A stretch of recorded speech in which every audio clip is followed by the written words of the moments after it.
Hola, muy buenos días, mis amigos queridos, familia. Dios te bendiga, feliz semana. Hoy domingo, un día pues maravilloso, domingo 22 de febrero, un mes corto, un mes que avanza rápido. Y bueno, yo complacido, feliz de poder una vez más compartir contigo un tema más de esta lección maravillosa de este trimestre que se titula Uniendo el cielo con la tierra. ¿Mm? Qué bonito título y qué tema tan maravilloso. La única manera como se puede volver a unir el cielo con la tierra, quienes se separaron como consecuencia del pecado, el hombre se enemistó con Dios. Y la única manera como puede volverse a unir el cielo con la tierra es a través de la reconciliación. Y el único medio de reconciliación que existe entre Dios y el hombre, entre el cielo y la tierra, es Jesucristo. Jesucristo hombre, Jesucristo encarnado, Jesucristo crucificado, Jesucristo resucitado, Jesucristo glorificado y Jesucristo el que viene como Rey de Reyes y Señor de Señores para buscar a todo aquel que haya aceptado el regalo de la salvación para regalarnos la vida eterna. Y esa es nuestra bendita esperanza. La lección de el día de hoy se titula, o para esta semana, la lección número 9 de este trimestre que avanza rápidamente, como ya dije, es reconciliación y esperanza. Es una lección hermosa, es una lección importantísima, es una lección que ha calado en lo más profundo de mi corazón. Cada lección siento que ha sido escrita y diseñada por Dios para mí, para mis necesidades, para mi familia. Y sé que va a ser de bendición para ti este estudio y me encantaría que lo puedas escuchar con atención, analizar, darle una aplicación práctica para tu vida y pues pedirte que lo puedas compartir, con los demás, porque definitivamente nos podemos convertir en un canal de bendición para otras personas. Casi nunca lo digo porque el objetivo de esto no es ganar seguidores, sino ganar personas para Cristo. Ojalá y te puedas suscribir al canal, darle un me gusta y ser tú un canal de bendición para otras personas con estos contenidos pues tan importantes que vienen del corazón de Dios para mi corazón y luego yo pues en mi humanidad y de lo poco que tengo le pido a Dios que me utilice para poder transmitir este mensaje. Y este mensaje, vuelvo y repito, para esta semana es un mensaje hermoso, lindo, que repito el título, reconciliación y esperanza. ¿Cuántos de nosotros estamos necesitados de reconciliación en todos los ámbitos? Reconciliarnos con nosotros mismos. Personas que cargan con culpa de pecados, reconciliarnos con nuestros seres queridos, nuestros esposos o esposas, nuestros hijos, con nuestra familia extendida, con alguien más, desde todo punto de vista, qué necesaria es la reconciliación. Y qué bueno es que una vez que nos reconciliamos, nace de nuevo la esperanza. Pero la reconciliación más importante, como ya dijimos, es la reconciliación con Dios. Porque esa es la que nos va a garantizar felicidad y paz eterna. Y de eso vamos a hablar en esta mañana. El versículo de memoria central para esta semana es uno de los más profundos del Evangelio, que encierra para mí el misterio más grande y sublime que existe.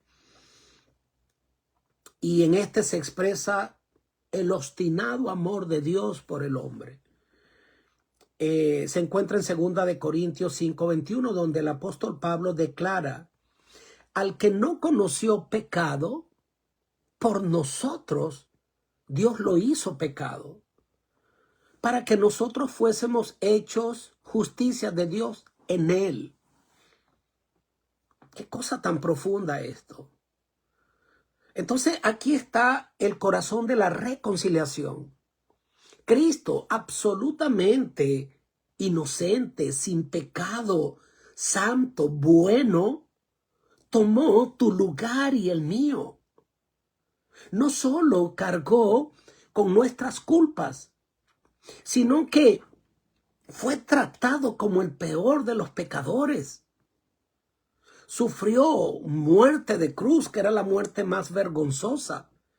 Pero más que la muerte de cruz, que otros también fueron objetos de muerte de cruz, fue cargar sobre él el peso del pecado. ¿Para qué? Para que nosotros, quienes éramos culpables, nacemos culpables, pudiéramos ser declarados justos delante de Dios. Este es el gran intercambio del evangelio, mi querido. Un Dios que toma lo nuestro y nos da lo suyo. Y qué profundo e importante es esto. En Colosenses 1:20, Pablo ya nos habla allí de una reconciliación que tiene un alcance cósmico por medio de la cruz. Y qué importante es entender que el tema del gran conflicto y de la reconciliación va más allá de tu caso, de tu vida, de mi vida y de este mundo, sino que tiene un alcance cósmico. Y eso es importante porque el entender que este es un tema de conflicto cósmico que hay entre el bien y el mal, que no solo involucra a este mundo, sino a otros mundos no caídos, así lo declara la Escritura. Es importante porque eso nos prepara para a veces poder aceptar y aceptar cosas a pesar de que no la entendamos, porque va más allá de nuestra comprensión, porque forman parte del conflicto cósmico y de la solución cósmica que Dios le quiere dar al pecado, a pesar de que el pecado solo existe aquí en la tierra y se radicó aquí en la tierra. Pero el quedar en entredicho el carácter de Dios, eso quedó allí y la duda se sembró pues en el universo entero. Y a través entonces de la cruz no solo se está salvando al hombre, se está restaurando la imagen y el carácter desvirtuado que se tiene de Dios acá en la tierra, pero también dejar claro ante el universo entero de que Dios es amor, de que Dios todo lo que ha hecho lo ha hecho bueno y todo ha sido motivado por el amor y la justicia. Eso nos ayuda entonces a entender que somos parte de algo mucho más grande y global, universal. Pero Pablo ahora nos quiere hablar en esta semana de que a pesar de que la cruz tiene una connotación de reivindicar el nombre y el carácter de Dios ante el universo entero, él está hablando en esta lección de esta semana o en este carta a los Colosenses y en Colosenses 1:20, como él lo declara, que Dios estaba en Cristo y en la cruz reconciliando todas las cosas. Sin embargo, ahora él se vuelve a un enfoque más directo a nuestra vida, a nuestro mundo, a ese alejamiento que Dios ahora quiere convertir en comunión, a esa culpa que ahora Dios quiere convertir en perdón, a esa desesperanza que el hombre tiene, que él ahora lo quiere convertir Dios en una esperanza viva. Y de eso nos habla la lección para esta semana. La lección del día domingo se titula Reconciliados de malas obras.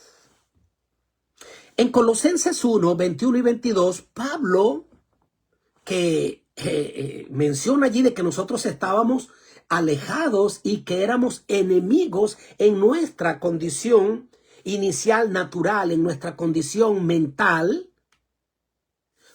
dice, por nuestras obras. O sea, nacemos en esa condición. Condenados, todos estamos destituidos de la gloria de Dios, pero en Cristo todos tenemos oportunidad e invitación a ser reconciliados.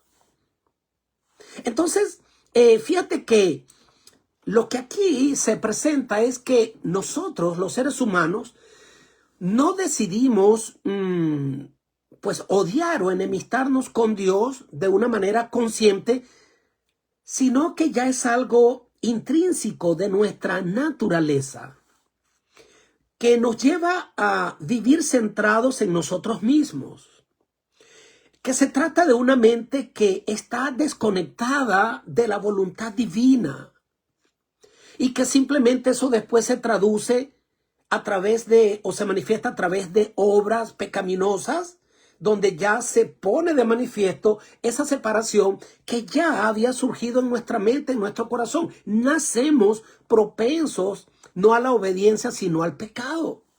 Y lo dice la palabra de Dios: en pecado me concibió mi madre. Todo el cuerpo es llaga podrida, desde la coronilla hasta la planta del pie. Todos se apartaron. No hay quien haga lo bueno ni aun uno. Esa es la condición natural del hombre. Así nacemos con una herencia pecaminosa, con una naturaleza pecaminosa inclinada al mal. Ahora, como ya dije, la enemistad no se manifiesta a través de nuestras acciones, sino a través de la separación con ese Dios desde nuestra mente. El pecado primero se siembra, se concibe, se madura en nuestra mente, como dice la Escritura, hasta que da luz. ¿En qué? En actos pecaminosos. Ahora, nosotros por eso es que necesitamos una reforma de nuestra mente, pues las malas obras pues son el fruto visible de esa raíz que es la separación de Dios, que se produce inicialmente en el cielo, ¿ok? En la persona de Lucifer, un ángel de luz que fue creado pero que se revela, pero que luego el pecado se traslada acá a la tierra, se instaura en la tierra, pasa a la humanidad como consecuencia de que nuestros primeros padres se separaron de Dios. Pero aquí hay una cosa maravillosa, hermosa y poderosa que encaja perfectamente con lo que Dios inmediatamente hizo apenas el hombre se separó de él. Nuestros primeros padres tenían comunión continua con Dios cara a cara. Todos los días Dios les visitaba en el huerto del Edén y tenían una comunión pues natural, voluntaria, perfecta, con una inclinación simplemente a la obediencia, al estar permanentemente relacionado con Dios, pero con libre albedrío. Y lamentablemente cuando se le da paso a los engaños de Satanás y el pecado entonces ahora entra y el hombre se separa de Dios, ahora está enemistado con Dios. Ahora la naturaleza cambia. Ahora la naturaleza del hombre es propensa al mal y se pone de manifiesto enseguida. Apenas el hombre se aparta de Dios y peca, enseguida empieza a haber separación entre ellos. Inmediatamente allí vemos cómo se produce una separación entre quién, entre la primera pareja en ese matrimonio que al principio era perfecto. Pues Adán vemos que allí dice, cuando Dios lo interpela: Adán, ¿qué hiciste? Señor, la mujer que tú me diste. La serpiente que tú creaste, dice Eva. Finalmente, Señor, el que tiene la culpa eres tú. Y desde ese momento, allí mismo, en ese primer encuentro, inmediatamente se pone de manifiesto la condición del hombre. Que ahora entonces, pasa a tener una tendencia a ¿qué? Pues hacerse amigo del mal y enemigo del bien. Y es la condición que hoy día tenemos en el mundo, que cada vez se ha acentuado más. Y vemos que posteriormente en el Edén, apenas ellos son expulsados del Edén y tienen a sus primeros hijos, inmediatamente vemos los estragos del pecado. Cómo Caín mata a su hermano Abel. Y de allí se desprende toda una contaminación, una depravación que ha llegado hasta nuestros días. Días en los cuales el hombre a lo bueno le llama malo y a lo malo le llama bueno. Una corrupción total. donde ahora lo que impera es eso, enemistad con Dios. Nos agrada hacer lo malo. Esa forma parte de nuestra naturaleza. Ahora nos hemos hecho enemigos de Dios y siervos del pecado y del autor del pecado, de Satanás, aunque suene duro. Porque es que no hay un punto intermedio. O les amamos y les servimos a Él, o servimos entonces al mal. Pero ¿sabes qué? Aquí es donde inmediatamente se pone una vez más de manifiesto el amor de Dios. Porque inmediatamente en Génesis 3:15 se presenta la promesa. Y esa promesa era Cristo como el único que podía y puede salvar. Pues allí inmediatamente Dios dice: enemistad pondré entre ti y la mujer, entre su simiente y la simiente tuya. Ella te herirá en la cabeza y tú le herirás en el calcañar. Allí se extiende la promesa. Y esa es una promesa extraordinaria. Porque entonces, gracias a Cristo, lo que se convirtió en natural, de ser ahora enemigos de Dios y amigos del mundo y del pecado, Dios dio la promesa que a través de Cristo nosotros nos volveríamos a ser amigos de Dios y enemigos del pecado. Y esto es gracia preventiva. Esto ya se había previsto desde antes de la fundación del mundo. Es un misterio y de eso vamos a hablar un poco más.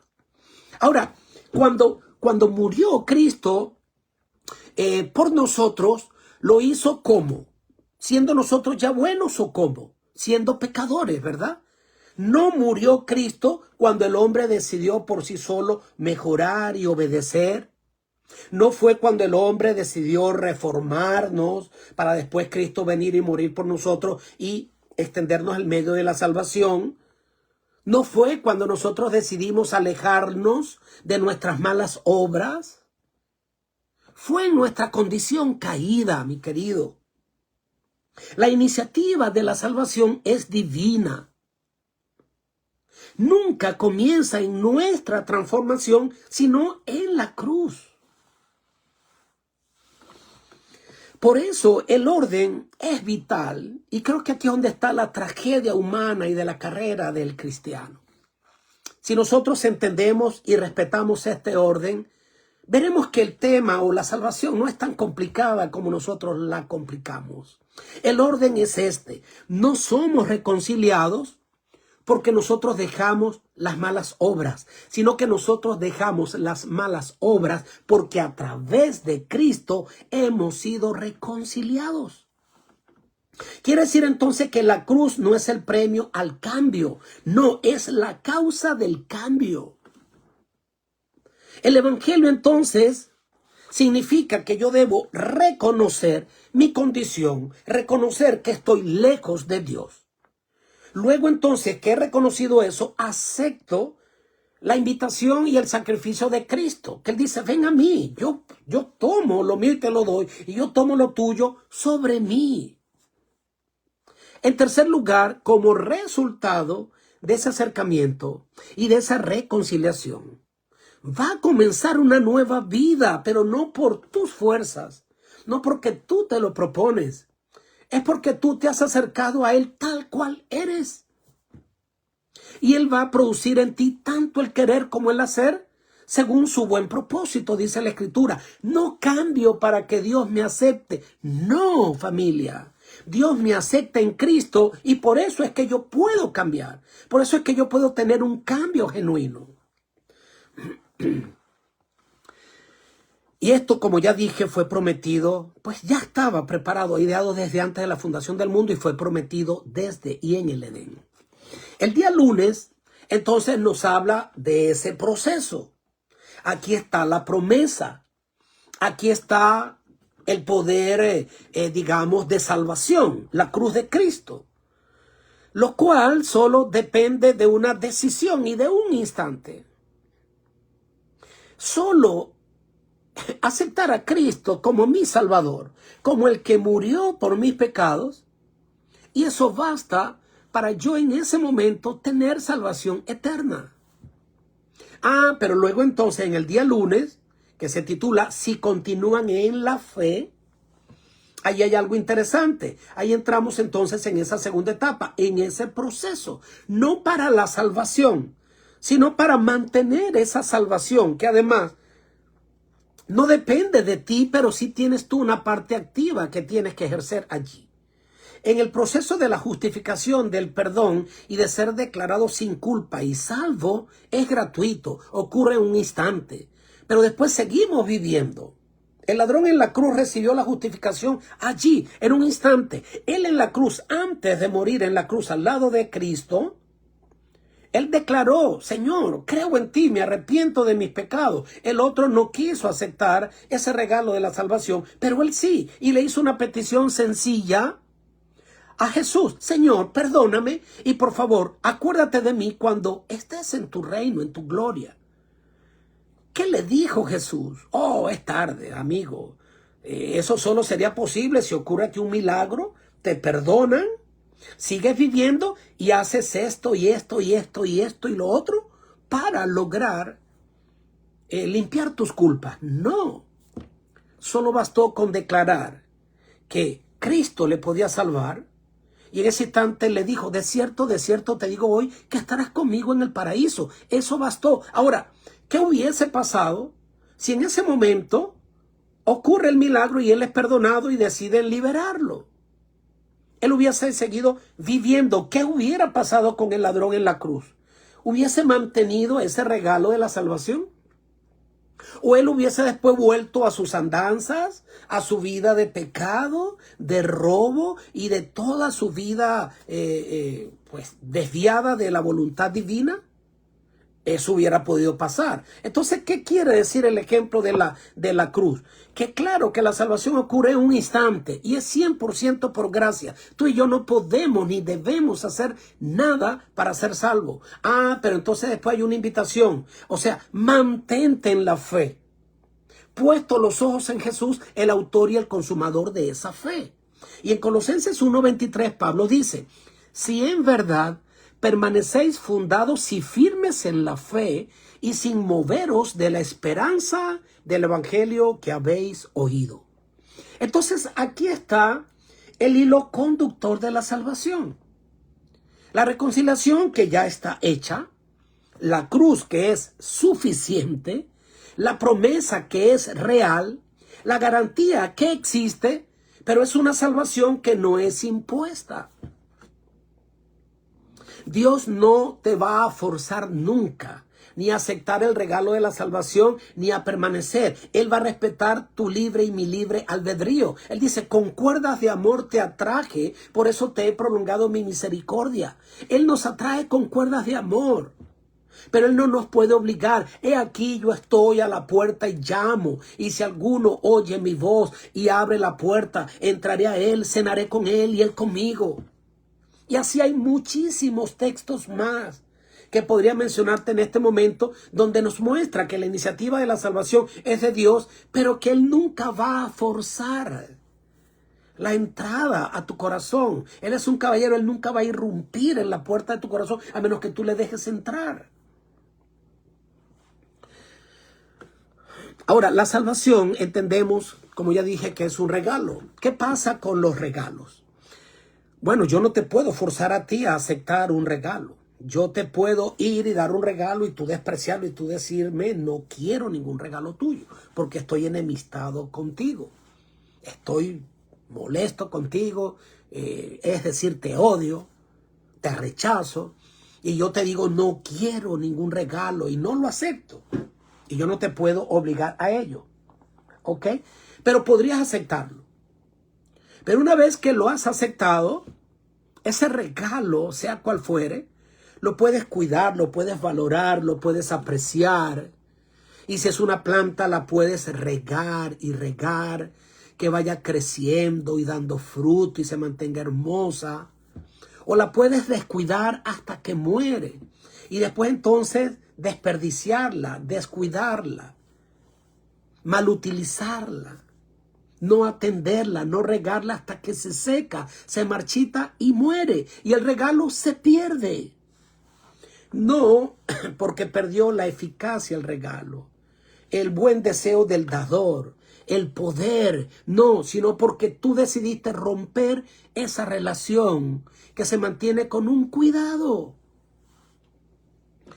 No creemos en que somos salvos ahora y salvos para siempre, como hay alguna creencia de algunos hermanos. Que lo que importa es aceptar a Cristo hoy y después puedo vivir como me plazca y me dé la gana. Y no importa, ya una vez yo me arrepentí y quedo salvo para siempre. Nosotros, con todo el respeto a mis hermanos de otras denominaciones que creen en salvo hoy, salvo para siempre, la verdad eso no tiene sustento bíblico, ¿ok? Ahora, no es así en el sentido automático, pero sí creemos en que salvo en Cristo, seguros mientras nosotros permanezcamos en Él, en Cristo. O sea que podemos concluir diciendo que la garantía de la salvación está dada en Cristo y no en mí. Que la solución al problema de mi pecado y a mi vida de pecado está garantizada. El cambio está garantizado, está disponible para ti. La reconciliación es real, pero Dios nunca impone la salvación, sino que Él la ofrece. Ahora, ¿cuál es mi única responsabilidad?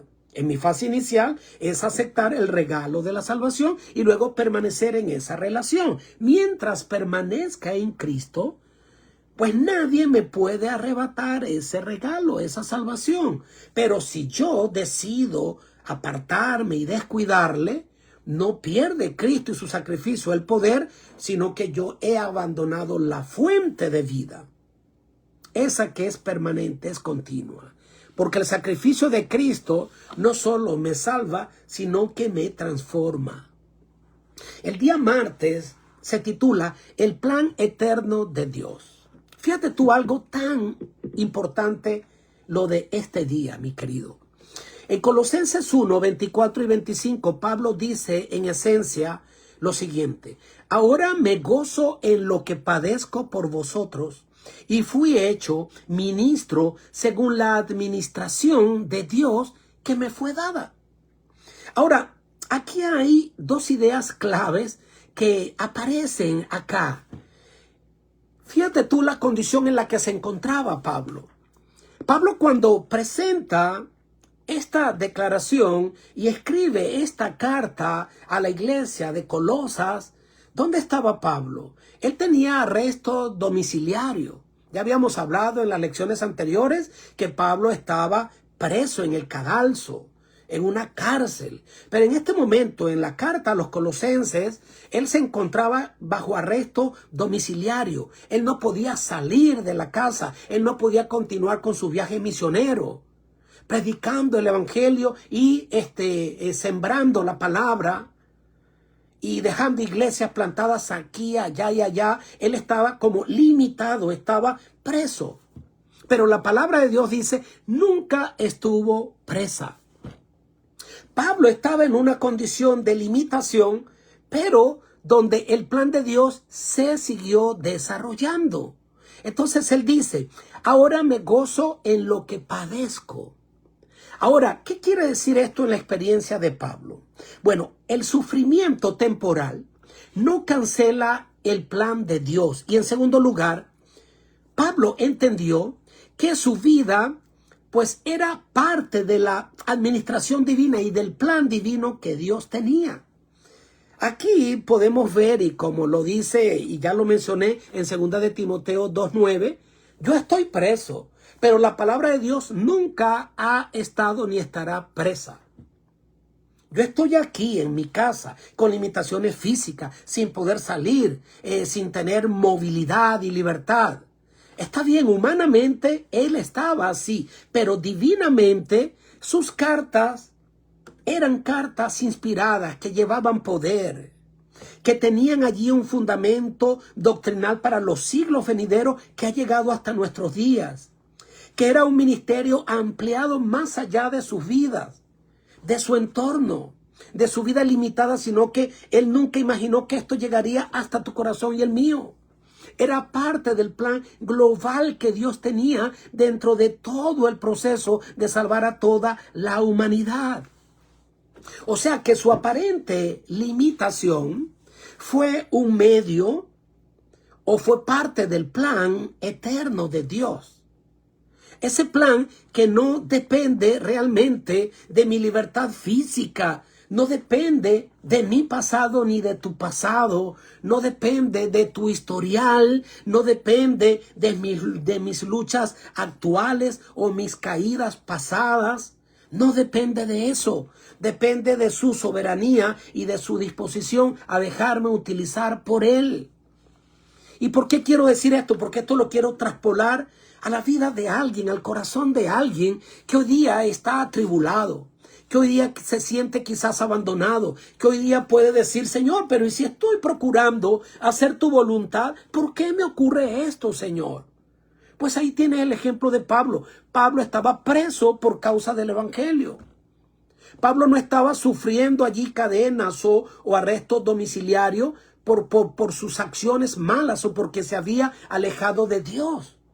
Es decir, eso es una muestra clara de que el ser fiel a Dios no te da garantía de que no vas a tener problemas, de que no vas a tener situaciones en tu hogar, en tu salud, en todos los ámbitos, porque vivimos en un mundo lleno de pecado. Y lo dice el Señor, las aflicciones del justo son muchas, pero de todas los librará el Señor. Eso es una promesa. Qué distinto es sufrir con Cristo a sufrir sin Cristo. Ahora, qué distinto es sufrir por causa del evangelio en medio de la fidelidad o sufrir por nuestros errores. Pero ¿qué pasa si el sufrimiento es por causa de tus errores? Porque hoy por hoy estás cosechando lo que sembraste. Aún allí hay esperanza. Porque como dije, puedo estar hablando para alguien que hoy lo que está viviendo es consecuencia de todo un pasado donde se alejó de Dios. Está bien, pero allí entonces hay esperanza. Porque en ambos casos tienes que entender que si te colocas en las manos de Dios, Dios nunca deja de obrar. Nunca. En Romanos 8:18, Pablo nos presenta la perspectiva eterna cuando él afirma: las aflicciones del tiempo presente no son comparadas con la gloria venidera. Y te voy a decir algo, mi querido, y lo declaro en fe. Y no solo me estoy refiriendo a la gloria venidera cuando Cristo venga, que está garantizado. Te estoy hablando de la gloria venidera que Dios puede manifestar acá terrenalmente, hablando en tu vida, en tu hogar. En una transformación tremenda donde la gloria de Dios se va a manifestar. Donde cuando los médicos han dicho que no hay más nada que hacer, cuando los psicólogos han dicho que no, cuando la vida misma ha dicho que no, cuando el hogar está destruido, te voy a decir algo. Acá Él tiene poder para transformar cualquier corazón y cualquier situación. Pero que si hay perdón, pero todavía no hay solución, no hay sanidad. Todavía el hogar no se restaura, incluso hay una separación definitiva. Finalmente los hijos se van. Ocurre cualquier desenlace. Eso no significa que Dios ha dejado de obrar. Porque ahí es donde entra en acción el destino final, la gloria futura, lo que Él va a hacer. Si hoy sientes que es demasiado tarde, déjame decirte que no lo es. Porque en Cristo siempre hay esperanza, siempre hay salvación. Más allá de que queden las consecuencias de mis errores, porque Dios perdona, pero siempre he dicho, la vida no perdona. ¿Puede Dios evitar las consecuencias? Sí, pero no siempre lo va a hacer. ¿Por qué? No importa. Lo que importa es que este sufrimiento pasajero no se compara con la gloria venidera. Y este es el equilibrio, ¿ok? Puede haber una restauración ahora, puede haber un milagro ahora, puede haber una sanidad ahora, pero si no, no me abandonó Dios, no significa que no soy útil, que no soy digno o que el plan se detuvo. Y aquí es donde está el problema, que Satanás trata de decirte no eres digno, no eres digno. Acuérdate de tu vida, acuérdate de tu pasado, de tu pecado, cuán bajo caíste. Y esa culpa que él quiere sembrar en ti te tiene allí postrado. ¿Crees que nunca más le vas a poder servir con eficacia? Claro que no, mi querido. Porque el Señor perdona y transforma. Él echa tu pecado hasta lo profundo de la mar. No se acuerda más de ello. Y los hombres no son quienes para después querer recordarte tu pecado. Y si se atreven a recordártelo, hay que decirle: no me importa lo que pienses. En Cristo soy libre. He sido perdonado y soy más que vencedor. Y no significa pecaré para que la gracia abunde. No, pero sí significa que una vida restaurada puede llegar ahora a ejercer un ministerio tan potente en la vida de muchas personas que van a sentirse identificadas con tu caso, con lo que has vivido. Y vas a ser un poder increíble. Porque no vas a hablar solo desde la teoría, sino desde la práctica, desde lo vivido. En carne propia lo viví y Él me salvó y Él me restauró. Y allí Dios puede utilizarte de una manera increíble. Pablo no fue entonces útil a pesar de su cárcel, sino que fue útil a través de su cárcel. ¿Ok? Eso nos enseña este día maravilloso. Qué lección tan hermosa, ¿cierto? ¿Crees que es hermosa? ¿Cree que llega y cala en tu corazón y atiende tus necesidades y la de tu familia? Bendito sea el Señor por su palabra, de veras que sí. El día miércoles se titula La revelación del misterio de Dios. Texto principal, Colosenses 1, 26 y 27. El misterio que había estado oculto desde los siglos, ahora manifestado, que es Cristo en vosotros, la esperanza de gloria. Y acá en el pensamiento bíblico, misterio no significa siempre algo incomprensible, sino una verdad que estuvo oculta en el plan eterno de Dios y que ahora ha sido revelada en Cristo. Ahora, no es un secreto para siempre, sino que es un secreto que se va revelando de manera progresiva. Pero ¿y qué hacemos con los otros misterios que existen? Esos que tal vez nunca se nos van a llegar a revelar acá plenamente, como el misterio de iniquidad, que se presenta en Tesalonicenses 2:7, pero sin darnos respuesta a ello.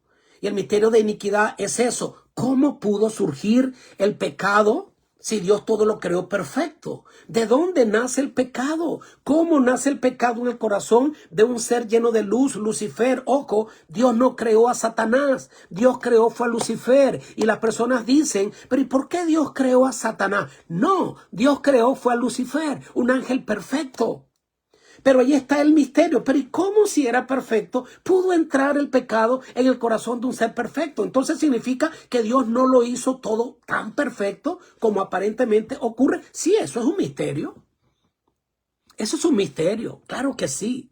¿Ok? ¿Por qué el pecado? ¿Por qué tanto sufrimiento en el mundo? Donde a veces pareciera que Dios entonces como que no actúa. Ah, ¿sabes qué?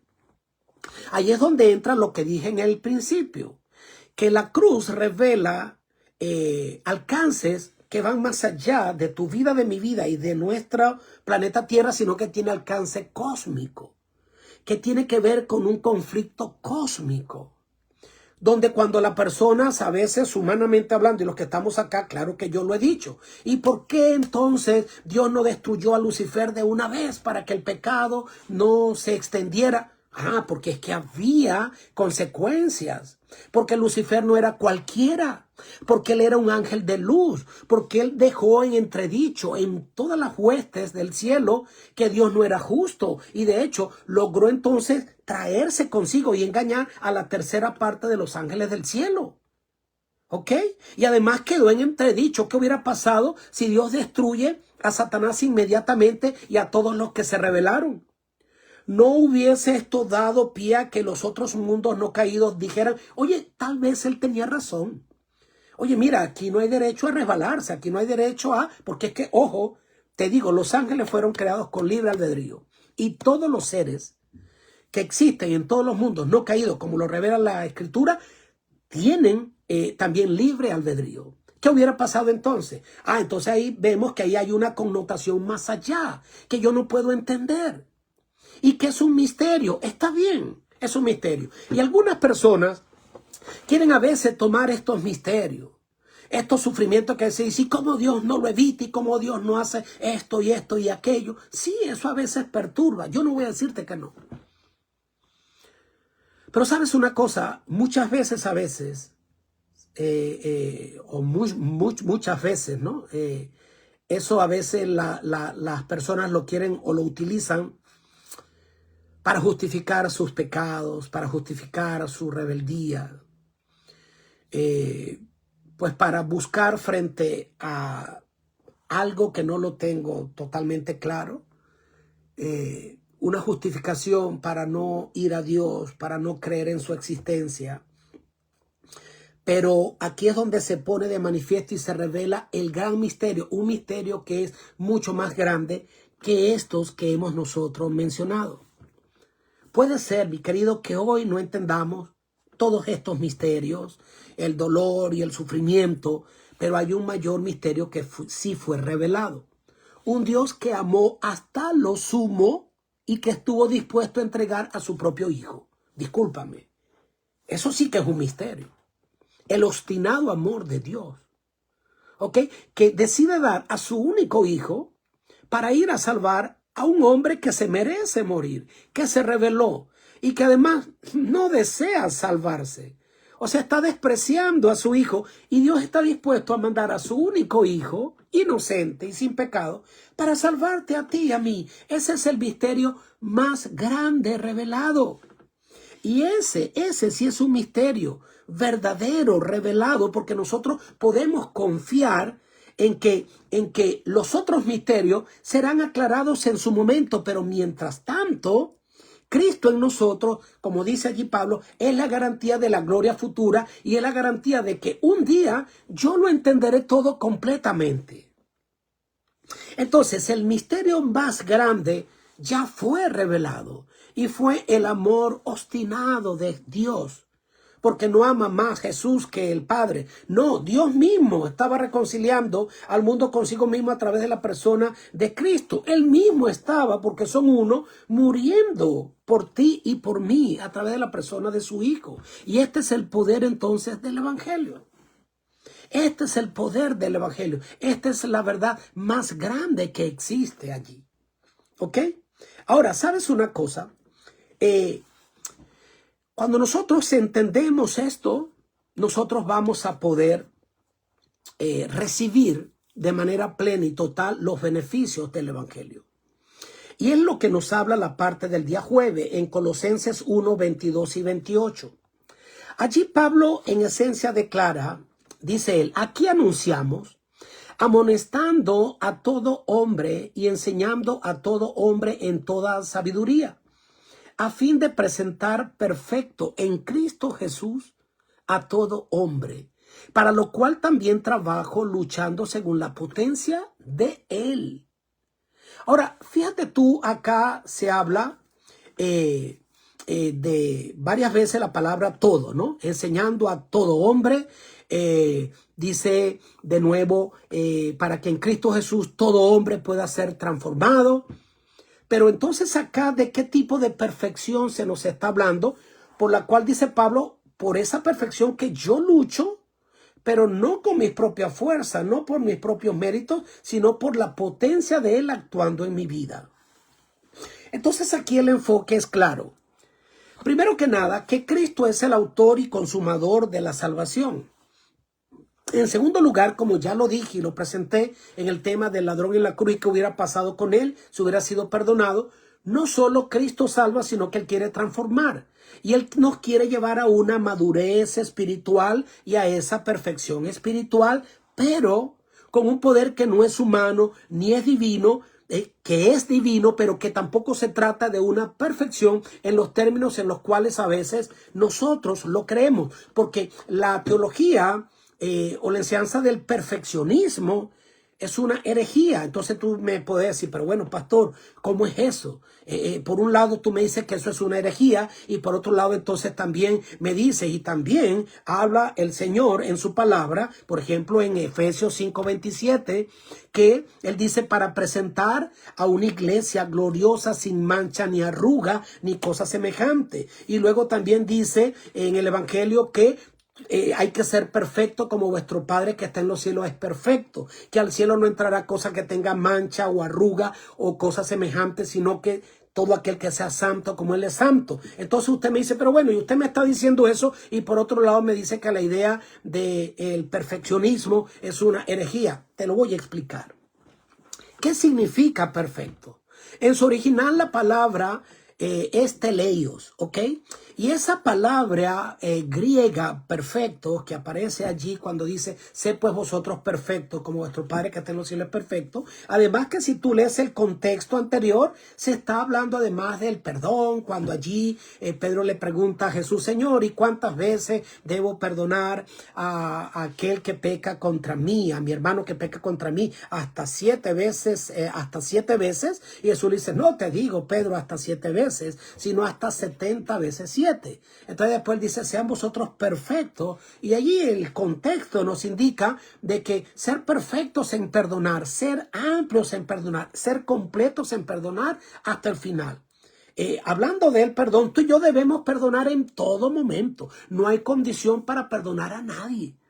Usted tiene que perdonar a aquel incluso que le haya dado muerto a un hijo suyo. Y usted lo tiene que perdonar, ¿ok? Y usted tiene que perdonar a su esposo o a su esposa, no importa lo que él le haya hecho. Ahora, eso no significa una restauración de la relación o una reconciliación. O que no se pueda aplicar la justicia. Pero el perdón me beneficia primeramente al dador. Mientras que la venganza no. Alguien dijo que la venganza es como tomarse una copa de veneno esperando que el otro muera. Tú eres el que te estás envenenando permanentemente. Entonces, el perdón no está condicionado. Usted tiene que perdonar. Porque si no perdona, Dios no lo perdona a usted. Y porque si usted no perdona, usted se va a amargar la vida. Y el primer beneficiado cuando usted perdona es usted. Entonces, ¿qué ocurre? Pero más allá de qué será el contexto de cuando se dice, sé vosotros perfectos como vuestro Padre que está en los cielos es perfecto, claro que la Biblia habla acerca de la perfección. Porque si yo dijera esto no tiene que ver entonces nada con mi conducta, hay otros textos bíblicos que también me mencionan de que el ideal es ese, es la perfección, es la santidad. Ahora, vuelvo y repito, ¿qué significa entonces esa perfección? Entonces, en su original, la palabra griega teleio significa maduro, completo y plenamente desarrollado. Ahora, aquí no significa impecabilidad absoluta, significa desarrollo en medio de nuestra esfera y nuestra condición y desarrollo acorde a la etapa. ¿Ok? Entonces, aquí es donde está la clave para entenderlo. El Evangelio tiene poder para justificar instantáneamente, santificar progresivamente y glorificar finalmente. Ese es el proceso. Te lo voy a repetir. Justificar instantáneamente. Hoy eres perdonado, hoy tienes la salvación. Pero el segundo proceso y poder que tiene el Evangelio es que Él te va a ir santificando progresivamente. Pero es un proceso hacia la santificación que va a durar toda la vida. Que no quiere decir que porque tú vuelvas a errar y a cometer algún pecado, significa que entonces nunca has estado en el proceso hacia la santificación. Claro que sí. Claro que sigue siendo santo, ¿ok? Allí se habla de David como un hombre santo. ¿Y qué hizo David?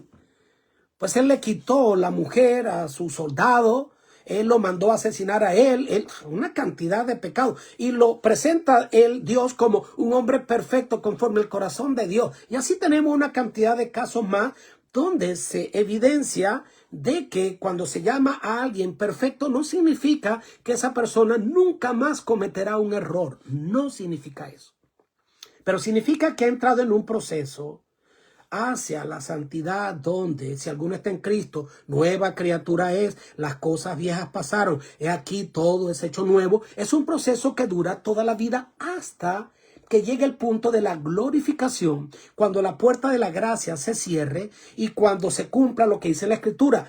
Todo el que sea justo siga siendo justo y todo el que sea injusto siga practicando la injusticia. En ese momento yo voy a ser glorificado. Ya cuando Cristo venga, la obra se completará. Pero mientras yo esté en esta tierra, voy a estar en ese proceso hacia la santificación. Ahora, sin embargo, dice acá que todo esto se logra no por tu propia fuerza, sino como lo declara Pablo en Colosenses 1:29, dice que esto es solo posible gracias a la potencia de Él, la cual actúa poderosamente en mí. Mi querido, la madurez cristiana no es automejoramiento moral. No, no es eso. Tiene más con decidir a quién servir, a quién pertenece mi corazón. Es el poder de Cristo obrando en el creyente que permitirá que lleguemos a ser perfectos en nuestra esfera humana y con una naturaleza pecaminosa que tendremos hasta que seamos glorificados. Y una vez escuché esta analogía y la he mencionado en algunos temas, en algunos sermones, y es la analogía del recién nacido. Cuando un niño nace y el neonatólogo lo examina y le mete el aparatito en sus oídos, sus ojos los examina y examina sus manitos y todo aquello y lo examina, y finalmente entonces el neonatólogo dice: ha nacido un varón o una hembrita perfecta, el niño está perfecto. Y uno se pregunta y dice: ¿cómo él puede declarar que este niño es perfecto si todavía no tiene ni siquiera casi cabello? Todavía no, ni siquiera ve, ¿ok? Ni siquiera ve solo sombra, ni siquiera habla, ni siquiera tiene dientes, ¿ok? Es tan frágil. ¿Y cómo es posible que el médico lo declara perfecto? ¿Cómo es perfecto entonces? ¿Por qué? Porque él es perfecto, porque él cumple con lo que debe cumplir en función de su etapa de desarrollo. No le falta nada esencial para que se pueda declarar que él es un bebé sano y perfecto. ¿Ok? Entonces, ¿cuál es la aplicación espiritual? La aplicación espiritual es que cuando nosotros nacemos en Cristo, tú y yo somos declarados justos y punto. Y en ese sentido ya no te debe importar lo que los demás digan. Segundo, que somos aceptados plenamente y que somos perfectos en nuestra esfera y entramos entonces en ese proceso de transformación continua, que es como la aurora que va en aumento hasta que el día es perfecto. Ahora, es una perfección dinámica, no es estática. Así como el niño crece, el cristiano también debe crecer. El creyente debe entonces crecer y continuar madurando. Si el niño deja de crecer, allá hay un problema. El niño tiene un defecto. Si el cristiano deja de crecer, también lo hay. Entonces, ¿qué ocurre? Usted y yo podemos fallar. Claro que sí. Pero ya el pecado no se enseñorea de su vida, de usted ni de mí. Y seguimos firmes, habiendo decidido a quién voy a servir, levantándome. 7 veces cae el justo, pero el Señor le levanta y nos coloca sobre piedra, sobre la roca, sobre Cristo, y podemos seguir adelante. ¿Ok? El evangelio no solo me salva del pecado, me va a capacitar. ¿Para qué? Para yo prepararme cada día para el futuro. Cuando nazco de nuevo, soy perfecto en Cristo como un recién nacido, lo es perfecto en su etapa. Por eso esa protección y esa perfección que se menciona está diseñada para que sea un proceso continuo y que va a estar garantizado mientras yo permanezco en Cristo. Eso es lo que me va a llevar a ser un cristiano maduro hasta que finalmente yo pueda ser glorificado. Bueno, mi querido, hemos llegado al final de la lección. Una lección maravillosa, nos ha tomado un poquito larga, pero quiero terminar con estos 2 pensamientos que me gustaron mucho, que encontramos en el camino a Cristo. Y la hermana Joya allí escribió esto tan lindo. No tenemos justicia con que cumplir las demandas de la ley de Dios, pero Cristo nos ha preparado una vía de escape. Si te entregas a Él y lo aceptas como tu Salvador, entonces, por pecaminosa que haya sido tu vida, eres considerado justo por consideración a Él.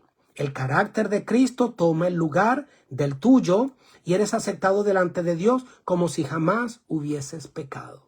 Y luego dice, mas aún Cristo cambia el corazón. Él habita en tu corazón por medio de la fe. Debes mantener esta conexión con Cristo por medio de la fe y la entrega continua de tu voluntad a Él. Y mientras hagas esto, Él obrará en ti, así como el querer como el hacer, por su buen propósito. Así, mi querido, que llegamos al final de esta lección.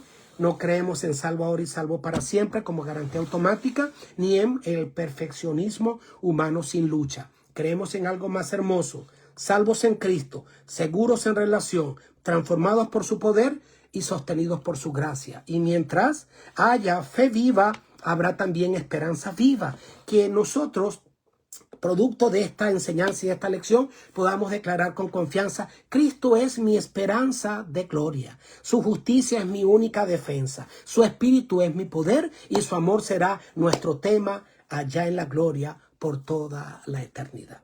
Dios te bendiga, Dios te guarde, que espero que haya sido bendecido como lo he sido yo con esta poderosa porción de la palabra. Feliz semana, Dios te guarde.